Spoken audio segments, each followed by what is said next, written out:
একদিন ইন্সট্রাক্টর প্রশ্ন করল। প্রতিদ্বন্দ্বী দাঁড়িয়ে সিরিয়াসভাবে উত্তর দিল। এদিকে লোকটা চুপি চুপি তার জুতার ফিতা বেঞ্চের সাথে বেঁধে দিল। সে বসার সময় মিস করে মাটিতে পড়ে গেল। সবাই হেসে উঠল। রাগে প্রতিদ্বন্দ্বী উঠে এসে লোকটার সাথে মারামারি শুরু করল। স্কোয়াড লিডার এসে তাদের বকাঝকা করল, তারপর নিজের বেল্ট খুলে দুইজনকে একসাথে বেঁধে দিল। বলল, এখন তোমরা হাত ধরে মাঠে দৌড়াও। কিন্তু তারা দৌড়াতেও মারামারি চালিয়ে গেল। তারপর লিডার তাদের বলল, এখন একে অপরকে 100 বার করে ক্ষমা চাও। অন্য সৈন্যরা ভাবল তারা নাকি প্রেমে পড়েছে, কিন্তু ঝগড়া থামল না।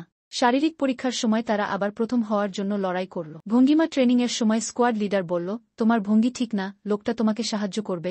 লোকটা খুব খুশি, এটা প্রতিশোধের সুযোগ। প্রতিদ্বন্দ্বীর মাথায় আকাশ ভেঙে পড়ল।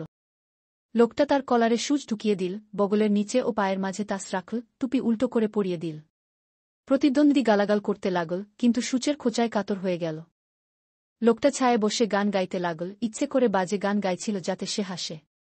তখনই স্কোয়াড লিডার চলে এল। লোকটা তাড়াতাড়ি টুপি খুলে তার ঘাম মুছে দিল, আর বলল, স্যার, ও অনেক উন্নতি করছে।